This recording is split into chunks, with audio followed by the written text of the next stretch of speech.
Hello, my dear students. Once again, a very warm welcome to your own Pupils Academy.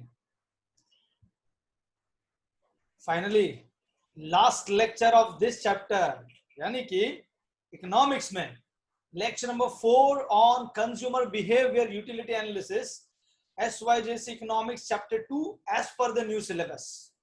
And I am Dr. Kalpesh Parmar and these are my qualifications on the screen. ये lecture में हम लोग आगे का जो remaining part है यानी कि लॉ ऑफ डीएमयू के अजम्पशंस हमने लास्ट वीडियो लेक्चर में देख लिए। आगे के तीनों वीडियो लेक्चर्स का लिंक मैंने इस वीडियो के डिस्क्रिप्शन बॉक्स में दे दिया है।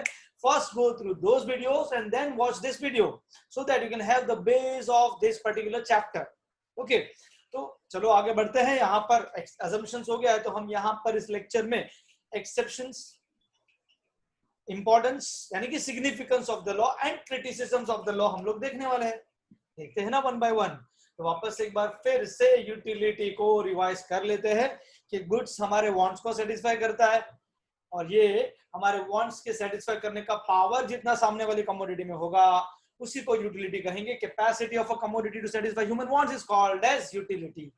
बहुत बार हो चुका है समझ के। फिलहाल आगे बढ़ते हैं। हमने फॉर्म्स या टाइप्स ऑफ यूटिलिटी देखा, फीचर्स ऑफ यूटिलिटी भी हो गया हमारा which was there in first video. फिर सेकंड वीडियो में हमने बेसिक कांसेप्ट्स, एमयूटीयू का रिलेशनशिप, एमयू प्राइस का रिलेशनशिप यानी कि कंज्यूमर इक्विलिब्रियम, ये हमने सेकंड वीडियो में देखा। थर्ड वीडियो में हमने पूरा लॉ अच्छे से समझने की कोशिश की विथ वेरी गुड एग्जांपल्स। यही फॉर्मेट था उसका। अब हम लोग इसमें अजम्पशन के बाद एक्सेप्शन को देखने वाले हैं तो लॉ को थोड़ा सा एक बार फिर रिवाइज कर लेते हैं। तो इसमें कोई भी लॉ लिखना है यही फॉर्मेट रहेगा। मैंने आपको बताया था introduction, statement, explanation and conclusion. Explanation में भी 2 पॉइंट यानी 3 पॉइंट्स, शेड्यूल डायग्राम और शेड्यूल डायग्राम का एक्सप्लेनेशन। तो इंट्रोडक्शन में हमने देखा था ये लॉ किसने एक्सप्लेन किया है हमको, ये इंट्रोड्यूस किया है डॉक्टर अल्फ्रेड मार्शल ने in his book Principles of Economics published in the year 1890। Gossen's first law के बेसिस पर है। यूटिलिटी का मीनिंग हमने मतलब these are the things which were there in the last lecture। लेकिन मेन पार्ट क्या देखना है कि ये लॉ क्या एक्सप्लेन कर रहा है। this law is a very important law of consumption। ये लॉ में एक ही बात बोली है। कोई भी लॉ आएगा मैं आपको एक मिनिमम एक लाइन में बताने वाला एक बात, बार बार इंट्रोडक्शन में, स्टेटमेंट ऑफ द लॉ में, एक्सप्लेनेशन मतलब शेड्यूल में, डायग्राम में, उसके एक्सप्लेनेशन में और कंक्लूजन में एक ही बात थी। अगर मैं बोलूं कि इस लॉ को मुझे एक छोटे से बात में कन्वर्ट करना है या बता देना है कि इतना है ये लॉ मतलब ये, तो क्या बताऊंगा? तो एक ही बात, मजा कम होता है। क्या बात? मजा कम होता है। इसलिए एमयू का नीचे जाता है धीरे धीरे 10 से 8, 8 से 6, कोई भी बात ले लो, पूरे लॉ का एक ही बात, मजा कम होता है। देखेंगे कैसे, यहाँ पर भी देख लो, है ना। When we consume more units of a commodity, marginal utility यानी कि मजा diminishes। इसमें भी देखो पहले से 7वें तक देखोगे तो 10 से 8, 8 से 6, 6 से 4, 4 से 2, 2 से 0, 0 से -2, मजा कम हो रहा है। ये डायग्राम भी बता रहा है कि मजा कम हो रहा है। और कंक्लूजन भी यही बोलता है, the larger the stock of a commodity the lower is it's marginal utility. यानी किसी भी एक कमोडिटी का जितना ज्यादा स्टॉक आप कंज्यूम करते जाओगे या जितना ज्यादा स्टॉक आपके पास होगा उतना उसका मजा कम होते जाएगा। और इन बातों को मतलब ये पर्टिकुलर बात जो बात है मजा कम होता है, इसको सपोर्ट करने का काम अजम्पशंस ने किया। सारे अजम्पशंस को हम फॉलो करेंगे, 8 अजम्पशंस को फॉलो करेंगे तो ये लॉ चलेगा। यानी कि अजम्पशंस वो है जो लॉ को सपोर्ट करता है। अब आ गए exceptions to the law of DMU, यानी कि वो जो लॉ को अपोज करता है। लॉ बोलेंगे लेफ्ट तो ये बोलेंगे राइट। लॉ बोलेंगे मजा कम होता है तो ये वो पॉइंट्स है जिसमें हर एक में मजा क्या होते जाएगा, एवरी नेक्स्ट यूनिट के कंजम्पशन के बाद मजा बढ़ते जाएगा। Let's see that. इसका कीवर्ड भी मैंने बनाया है मैप एच, जिसमें M3 है।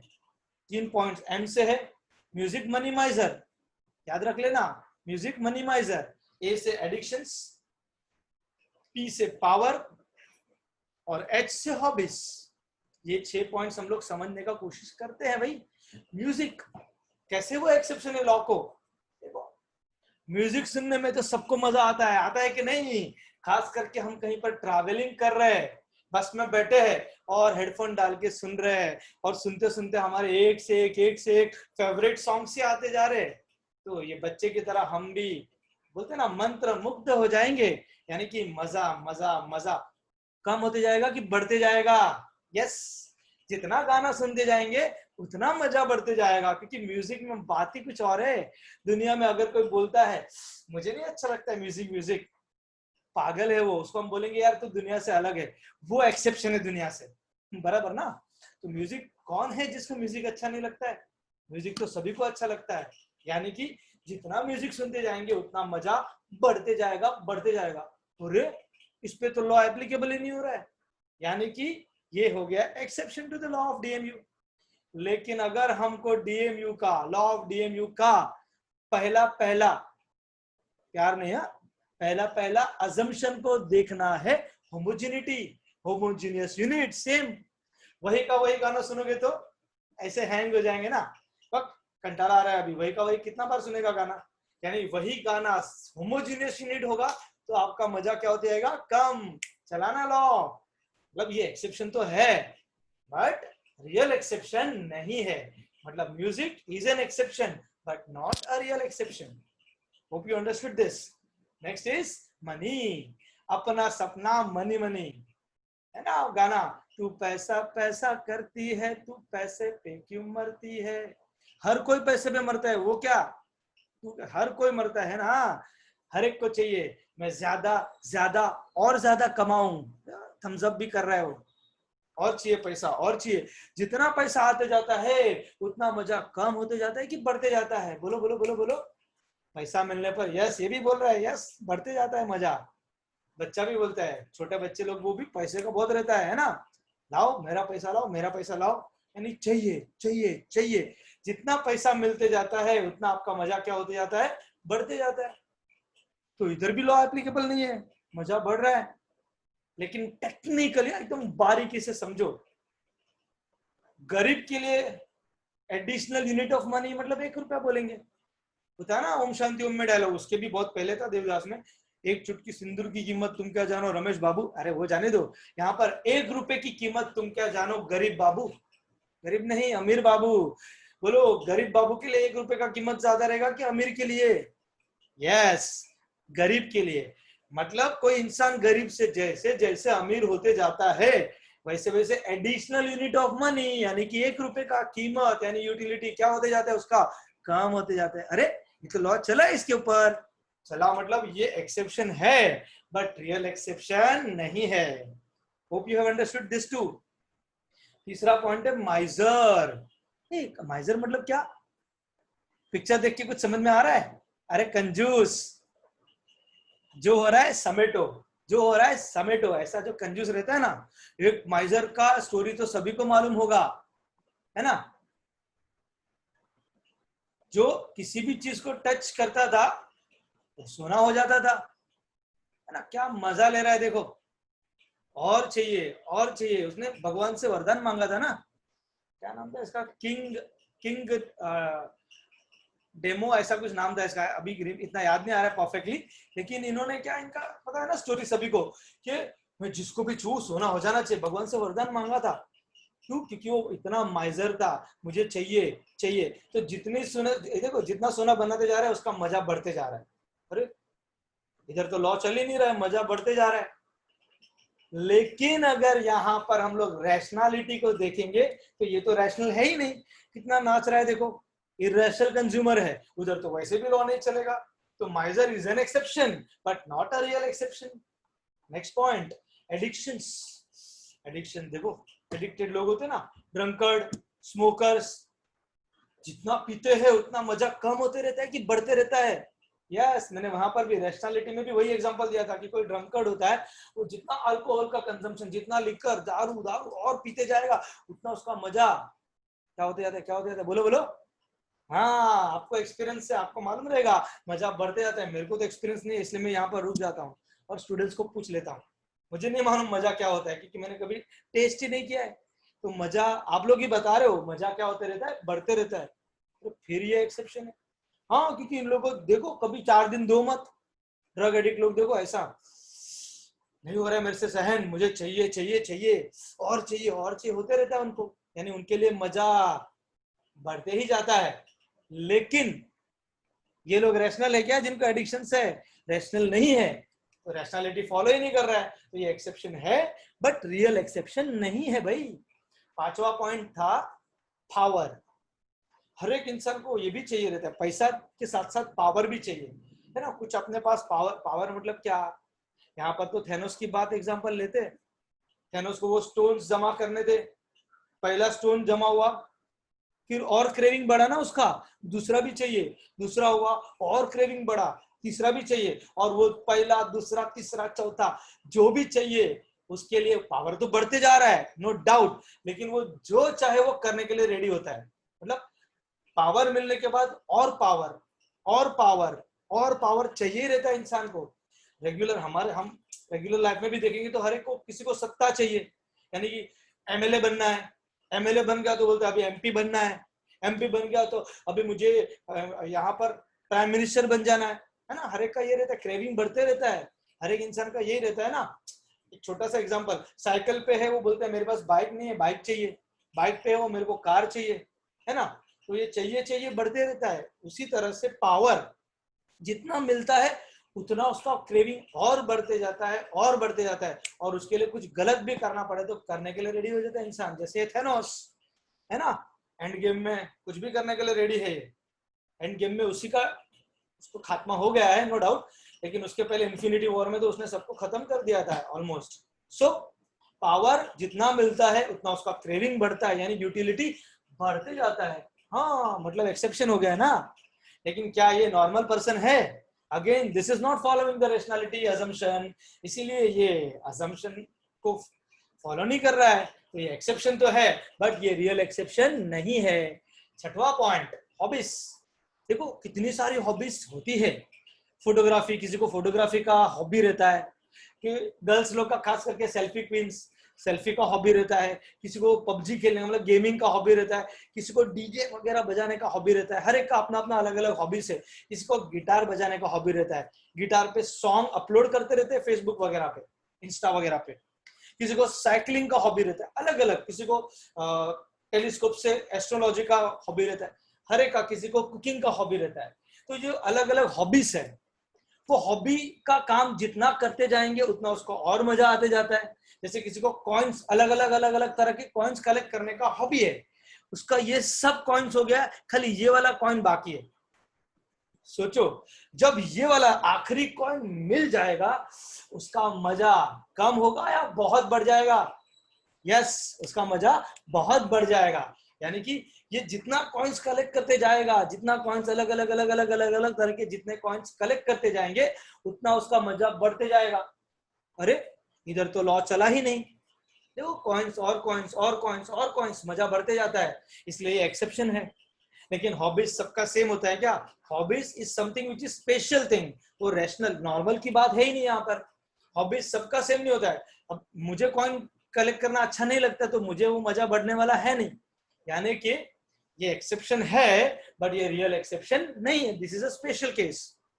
दैट इज व्हाई ये सारे के सारे 6 पॉइंट सब एक्सेप्शन तो है बट ये सारे के सारे रियल एक्सेप्शन नहीं है। इसलिए अगर बोर्ड एग्जाम में क्वेश्चन आया कि law of DMU has no real exceptions, तो आंसर आएगा yes I agree with this statement. Real exception नहीं है, सारे के सारे एक्सेप्शन है बट वो रियल एक्सेप्शन नहीं है, उसका मैंने आपको एक्सप्लेनेशन भी दे दिया है। या ऐसा आया law of DMU is universally applicable, तो अगर रियल एक्सेप्शन नहीं होगा तो वो यूनिवर्सली एप्लीकेबल ही हो गया। So hope you have understood this exceptions to the law of DMU. अब हम समझेंगे उसका इंपॉर्टेंस क्या है। अच्छी बात पहले करो यार, टेक्स्ट बुक में पहले क्रिटिसिज्म है फिर इंपॉर्टेंस है, पहले अच्छा बोल देते हैं।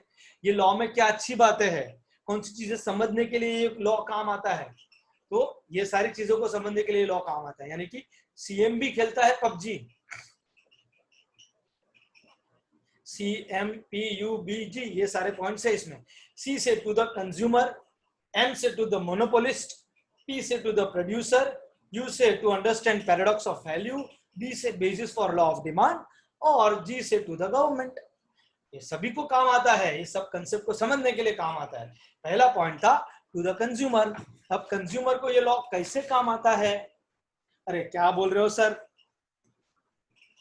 लॉ का जब हम लोग फर्स्ट पॉइंट लिख रहे थे इंट्रोडक्शन, उसमें तीसरा पॉइंट था लॉ का सिंपल स्टेटमेंट, उसमें वही लिखा था this is an important law of consumption. Consumption का ये इंपॉर्टेंट लॉ है और ये चैप्टर का भी नाम ये है कंज्यूमर बिहेवियर यूटिलिटी एनालिसिस। मतलब ये कंसेप्ट कंज्यूमर के बिहेवियर को समझने के लिए ही तो है और हर एक का एक्सपीरियंस भी है। मैंने जितना भी एक्सप्लेन किया ये सब आपने एक्सपीरियंस किया है, तो कंज्यूमर के लिए तो ये लॉ इंपॉर्टेंट ही है। क्या समझने के लिए? किसी भी चीज को आप बार बार कंज्यूम करते जाओगे, उसका कमोडिटी का स्टॉक आपके पास बढ़ते जाएगा, तो आपका यूटिलिटी, आपका मजा उससे क्या होते जाएगा? कम होते जाएगा। तो ये हमको कंज्यूमर, हम सभी कंज्यूमर है, कुछ ना कुछ कंज्यूम करते रहते हैं, तो कंज्यूमर के लिए तो इंपॉर्टेंट है ये लॉ। लेकिन मोनोपोलिस्ट को कैसे इंपॉर्टेंट है? तो मोनोपोलिस्ट यानी कौन? मोनोपोलिस्ट यानी वो इंसान जो पूरे मार्केट में अकेला सेलर है। मतलब वो जो प्रोडक्ट बेच रहा है वो प्रोडक्ट मार्केट में और कोई बेच ही नहीं रहा है। जैसे कि फॉर एग्जांपल मोनोपोली यानी just one supplier, no competition, है ना। उस मार्केट में एंटर करना बहुत डिफिकल्ट है, वो अकेला कंट्रोल करता है पूरे मार्केट को। जैसे कि people's academy Nalasopara east, Nalasopara में, पूरे नालासोपारा में समझो आप रहते हो नालासोपारा में ही, आपका खुद का तबेला है। आपका मतलब भैंस का तबेला है, आप उसके ओनर हो। आपका तबेला मतलब आप नहीं हो, बराबर ना। आपका खुद का भैंस का तबेला है और किसी का नहीं है नालासोपारा में। और डेयरी भी आपने ही डाल के रखा है, दूध का डेयरी। अब मुझे चाय पीने का मन किया, मुझे दूध चाहिए, तो मुझे किसके पास जाना पड़ेगा? आप ही के पास आना पड़ेगा भाई। अब मोनोपोलिस्ट यानी ये एग्जांपल है कि पूरे मार्केट में वो अकेला ही है, तो वो खुद ही पूरे मार्केट को कंट्रोल करता है। ऐसे पर्सन को ये लॉ ऑफ डीएमयू कैसे काम आएगा? देखो गांव में, पूरे गांव में एक ही डॉक्टर होता है। अब वही दवाई, वही इंजेक्शन गरीब को देगा तो 20 रुपए चार्ज करता है, यानी कि वेरी लेस फीस चार्ज। वही अगर वही इंजेक्शन या वही दवाई अमीर को देगा तो वही उसका 200 रुपए चार्ज कर लेगा। क्यों? क्योंकि मालूम है ना भाई, गरीब के लिए 1 रुपए की कीमत गरीब बाबू को ज्यादा है, अमीर को कम है। अमीर को इतना फर्क पड़ता नहीं है, इसलिए उससे ज्यादा ले लो पैसा, उसको इतना फर्क नहीं पड़ने वाला है। क्योंकि गरीब से इंसान जब अमीर होते जाता है वैसे वैसे एमयू ऑफ मनी कम होते जाता है। तो यही लॉ का कंसेप्ट लेकर ही मोनोपोलिस्ट अलग अलग लोगों से अलग अलग प्राइसेस चार्ज करता है। Then next one, to the producer. ये मोनोपोलिस्ट को प्राइस को डिस्क्रिमिनेट करने के लिए काम आता है। प्रोड्यूसर को प्राइस डिटरमाइन रखने का ही कितना है, पहले ही चैप्टर में देखा था। प्राइस कैसे डिसाइड होता है किसी भी प्रोडक्ट का? With the intersection point of demand and supply curve. Demand supply curve जहां पर मिलेंगे वो पॉइंट आपका इक्विलिब्रियम पॉइंट है, उसी का प्राइस यानी आपका इक्विलिब्रियम प्राइस हो जाएगा, बराबर है। उससे ऊपर गए तो सेलर हो तो सेलर तो खुश होगा, बायर बोलेगा बाबा मैं नहीं खरीदेगा, ज्यादा प्राइस कौन देगा। उसके नीचे गए, बायर बोलेगा और लाओ और लाओ, सेलर बोलेगा मैं नहीं बेचेगा, मेरे को मजा नहीं आ रहा बेचने में। तो अगेन यूटिलिटी का कंसेप्ट क्या बोलता है? अगर सेलर को ज्यादा सेल्स करना है, अपना सेल्स बढ़ाना है, ज्यादा क्वांटिटी बेचना है, तो उसको अपना प्राइस नीचे लाना पड़ेगा। प्राइस बढ़ा के रखा है तो उसको सेल्स कम मिलेगा। अगेन क्या है, जितना ज्यादा स्टॉक ऑफ कमोडिटी होगा उतना लोगों का मार्जिनल यूटिलिटी कम होगा। वही सोचकर उसको सेल इंक्रीज करने के लिए अपना प्राइस क्या करना पड़ेगा? रिड्यूस। तो प्रोड्यूसर को भी काम आता है टू अंडरस्टैंड या understanding paradox of value. Paradox का मतलब क्या होता है? पैराडॉक्स मतलब two opposite situations are in existence at the same time. कभी कभी बोलते हैं ना बारिश हो रही है, बारिश कब होती है? पूरा क्लाउडी रहेगा तो। कभी कभी धूप में बारिश होने लगती है, धूप भी है बारिश भी है, पैराडॉक्सिकल सिचुएशन हुआ ना। या फिर हम हंस भी रहे, हम रो रहे हैं, आंखों से पानी निकल रहे हैं और हम हंस रहे हैं, या हंसते हंसते हम आंखों से आंसू निकल रहे हैं। हमको भी कभी कभी ऐसा फील होता है। कोई स्टूडेंट कुछ ज्यादा ट्रिब्यूट कर दिया हमको, टीचर्स डे के दिन, गुरु पूर्णिमा के दिन ज्यादा ट्रिब्यूट दे दिया, तो हमको भी यार इतनी इज्जत, कितना अच्छा लग रहा है। मतलब आई एम स्माइलिंग बट आंखों में वो खुशी के आंसू है। तो ये पैराडॉक्सिकल सिचुएशन, राइट। तो समझा होगा आपको पैराडॉक्स मतलब क्या। यहाँ पर पैराडॉक्स किसका है? वैल्यू का है। पैराडॉक्स ऑफ वैल्यू में दो कंसेप्ट है, value in use, value in exchange. Value in use मतलब यूज का वैल्यू ज्यादा, यूज का वैल्यू ज्यादा मतलब यूज यूटिलिटी पे ज्यादा फोकस है, यानी वो चीजें, वो कमोडिटीज जिसका लो या नो कोई प्राइस नहीं होता है या वेरी लो प्राइस होता है, लेकिन आपको बहुत हाई यूटिलिटी देता है। जैसे कि पानी, हमको हमारी बिल्डिंग में जो पानी आता है, पूरे बिल्डिंग का साल भर का टैक्स जो गवर्नमेंट पहुंचाता है ना अपने पास, वो गवर्नमेंट साल भर का 35,000 लेता है टैक्स, पूरे साल भर का, पूरे बिल्डिंग का। नॉमिनल अमाउंट होगा, मतलब महीने का करेक्शन जो 36,000 भी पकड़ेंगे तो महीने का 3,000 रुपया टैक्स हुआ खाली पूरे बिल्डिंग का, 30 लोग 40 लोग जितने भी रहते हैं, और नेचर तो उनको फ्री ऑफ कॉस्ट दे रहा है, मतलब उसमें से। और इसके बगैर हम रह सकते हैं क्या? नहीं ना, मतलब यूटिलिटी बहुत हाई मिल रही है लेकिन उसका प्राइस बहुत लो है। और वैल्यू इन एक्सचेंज मतलब जिसमें एक्सचेंज का वैल्यू ज्यादा होता है। एक्सचेंज का वैल्यू मतलब मनी वैल्यू, मतलब हाई प्राइस है बट हमको यूटिलिटी बहुत लो दे रहा है। जैसे कि डायमंड, ये हम रोज रोज खाते हैं क्या? नहीं ना। फूड, फूड और डायमंड को देखेंगे तो डायमंड का प्राइस बहुत हाई होता है, वो हमको यूटिलिटी कम देता है। फूड प्राइस लो रहता है बट यूटिलिटी बहुत ज्यादा देता है हमको। ये दोनों ऑपोजिट सिचुएशन है। एक वैल्यू इन यूज है, मतलब हाई प्राइस लो प्राइस या no price and high utility. दूसरा है वैल्यू इन एक्सचेंज, उसका exactly opposite, high price and very low utility. ये दोनों को समझने के लिए यही लॉ काम आ रहा है, राइट? क्यों लो यूटिलिटी है? क्योंकि इंसान जैसे जैसे अमीर होते जाता है वैसे वैसे बेझिझक पैसा खर्चा करता है, और गरीब जो रहता है, गरीब के लिए हर एक रुपए का कीमत होता है, तो उसको कोई भी चीज वो जो वो अफोर्ड कर पाएगा वही लेगा वो, और वो चीज उसको हाई यूटिलिटी देगा। तो ये कंसेप्ट समझने के लिए भी काम आया अपना law of DMU. Next is basis of law of demand. Demand का मतलब होता है आपने जो चीज खरीद ली, मैंने ये शर्ट खरीद लिया, कब खरीदा मैंने आपको तभी भी बताया, utility forms the basis of demand. Demand का बेसिस क्यों? क्योंकि ये तब तक आप खरीद नहीं लोगे, तब तक आप ले नहीं लोगे जब तक आपको वो यूटिलिटी नहीं देगा, वो अलग है। यहां पर बोला है law of DMU is the basis of law of demand. कैसे? लॉ ऑफ डिमांड क्या बोलता है पता है? लॉ ऑफ डिमांड एक सिंपल बात बताता है, प्राइस कम होगा, आप मुझे बताओ ना, आप कोई चीज कब ज्यादा खरीदोगे? जब उसका प्राइस बढ़ेगा तब ज्यादा खरीदोगे, या प्राइस कम होगा तब ज्यादा खरीदोगे? सिंपल सी बात है, प्राइस कम होगा तब वो आप ज्यादा खरीदोगे ना। आपको पता है आप ऐसा क्यों करते हो? इसके पीछे लॉ ऑफ डीएमयू छुपा हुआ है। क्या सर, डीएमयू का तो मैं कभी कुछ विचार ही नहीं करता हूं, प्राइस कम हो गया ज्यादा खरीद लिया। तो देखो इस एग्जांपल में यहां पर आपको पता है आपका जो यूटिलिटी है वो 20 से 15, 15 से 10, 10 से 5 होने वाला है। पहले यूनिट से आपको 20 का यूटिलिटी मिलने वाला है, फिर वो 5 से कम होने वाला है। जब प्राइस 10 रुपया था तब आपका इक्विलिब्रियम पोजीशन तीसरे यूनिट में आएगा। देख लो, प्राइस और एमयू दोनों इक्वल कहां हो रहा है? यूनिट नंबर 3 में। तो आप वहीं पर स्टॉप हो जाओगे, आप 3 यूनिट्स कंज्यूम, क्योंकि कंज्यूमर इक्विलिब्रियम का कंसेप्ट क्या बोलता है? एमयू और प्राइस इक्वल हो गया फिर आप कंजम्पशन स्टॉप कर दोगे, उसके आगे आप कंज्यूम करने वाले नहीं हो। कंज्यूम करने वाले नहीं हो, कंज्यूम कब करोगे? जब आप डिमांड करोगे भाई। मतलब इस कंसेप्ट के हिसाब से 10 रुपया प्राइस रहेगा तो आप 3 यूनिट्स खाओगे, मतलब 3 यूनिट्स परचेस करोगे, 3 यूनिट्स डिमांड होगा आपका। लेकिन अगर प्राइस कम हो गया 5 रुपया, देखो व्हेन प्राइस फॉल्स टू 5, 5 रुपया प्राइस, तो मैंने क्या बोला? अब 10 को भूल जाओ, देखो इधर से मैंने 10 को हटा दिया, 5 रुपया प्राइस हो जाएगा, तो पहले से 20, दूसरे से 15, तीसरे से 10, चौथे से 5, तभी प्राइस इज 5। तो यहाँ पर 20 और 5 मजा ज्यादा, प्राइस कम, और एक 15 और 5 मजा ज्यादा, प्राइस कम, और एक 10 और 5 मजा ज्यादा, प्राइस कम, और एक 5 और 5 दोनों इक्वल हो गया। अब मैं यहाँ पर स्टॉप हो जाऊंगा। कहां पर स्टॉप होऊंगा? यूनिट नंबर 4 में। तो हो क्या रहा है यहाँ पर?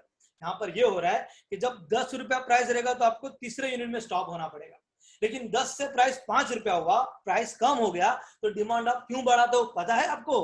क्योंकि आपका दिमाग सोचता है कि पहले 10 रुपया प्राइस था तो मैं 10 तक यूटिलिटी को ला सकता था, अब 5 रुपया प्राइस हो गया है तो अब मैं अपनी यूटिलिटी को और नीचे ले जा सकता हूं, यानी मेरा यूटिलिटी और कम हो सकता है। तो और एक यूनिट आने देना भाई, तो आप चौथे यूनिट के लिए जा सकते हो। यानी प्राइस कम होने पर एमयू को कम करने का स्कोप बन जाता है, इसलिए आप और आगे के यूनिट्स के लिए जाते हो, यानी कि आप डिमांड बढ़ा देते हो। So hope you have understood this point. Then next point is to the government. Government को कैसे काम आता है भाई? गवर्नमेंट को हेल्प करता है टैक्सेशन डिटरमाइन करने के लिए, टैक्स पॉलिसी बनाने के लिए। और इंडिया का टैक्स स्ट्रक्चर कैसा है? इंडिया का प्रोग्रेसिव टैक्स स्ट्रक्चर है। 2,60,000 तक कोई टैक्स नहीं है, फिर वो धीरे धीरे 5%, 10%, 20% ऐसा टैक्स रेट बढ़ते रहता है। यानी कि आपका जो टैक्स स्लैब है, जितने गरीब होंगे उतना कम टैक्स भरने का आएगा, जितने अमीर होगा आदमी, जितना ज्यादा इनकम रहेगा, जो बड़े इनकम ग्रुप में रहेगा, उसको ज्यादा टैक्स, 30% तक का टैक्स भरने का आएगा। क्यों? लॉ ऑफ डीएमयू ही बताता है ना, गरीब के लिए पैसे का कीमत ज्यादा तो उसको कम परेशान करो, अमीर के लिए पैसे का कीमत कम तो उसको ज्यादा परेशान करो, मतलब उससे ज्यादा ले लेंगे तो उसको कोई फर्क पड़ने वाला नहीं है। वही कंसेप्ट ध्यान में रख के गवर्नमेंट ने क्या किया, टैक्सेशन का प्रोग्रेसिव टैक्स स्ट्रक्चर रखा है। So hope you have understood all the importance, कौन सी बातों के लिए काम आता है वो। और next and last question of this chapter I am going to teach is criticisms to the law, criticisms of the law of DMU, या criticisms to the law of DMU। क्या क्रिटिसाइज किया गया है लॉ को? उसके लिए सन C2, मतलब S से, U से, N से और C से 2 पॉइंट्स, 5 ही पॉइंट्स है इसमें। पहला है सिंगल वांट, ये क्रिटिसिज्म है। अनरियलिस्टिक अजम्पशंस, ये क्रिटिसिज्म है। Not applicable to indivisible commodities, वो भी एक क्रिटिसिज्म है। कार्डिनल मेजरमेंट एक क्रिटिसिज्म है। और लास्ट C से constant marginal utility of money भी एक क्रिटिसिज्म है। क्रिटिसिज्म में क्या आएगा भाई? क्रिटिसिज्म में आएगा कि जो चीज रियल लाइफ में रियलिस्टिक नहीं है, रियल लाइफ में पॉसिबल नहीं है, वो सब क्रिटिसिज्म में ले लो। जैसे कि सिंगल वांट, लॉ एक टाइम पे एक ही कमोडिटी को देखता है, एक ही वांट को देखता है, यानी समोसा तो समोसा बस, वो ये नहीं देखता है फिर कोल्ड ड्रिंक कितना पिया। लेकिन रियल लाइफ में खाली समोसे से लाइफ चल जाती है क्या?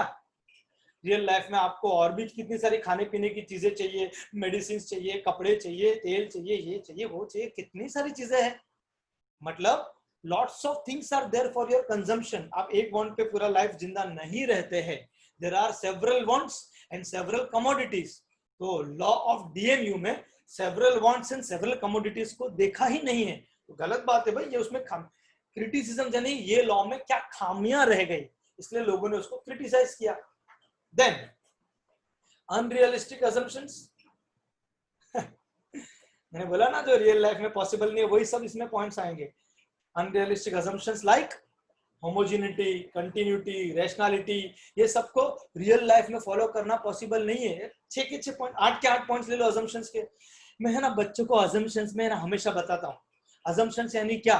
अरे मैं मूवी देखने जाते हैं तो डिस्क्लेमर आता है, इस कहानी के सभी पात्र और घटनाएं काल्पनिक हैं, इसका किसी भी व्यक्ति या घटना से कोई संबंध नहीं है। यदि किसी व्यक्ति से इसकी समानता होती है तो उसे मात्र एक संयोग कहा जाएगा। धन्यवाद।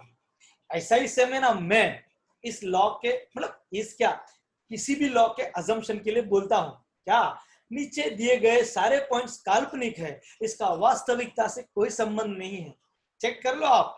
Homogeneity, same in size shape, हर समोसे का same size, same shape, same colour, ऐसा है पॉसिबल है क्या?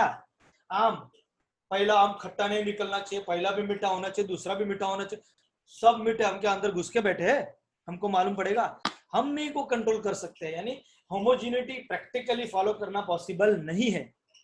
कंटिन्यूटी, खाते जाओ खाते जाओ खाते जाओ तो ये लॉ चलेगा। अरे भाई हमको जब मर्जी होगी तब हम खाएंगे।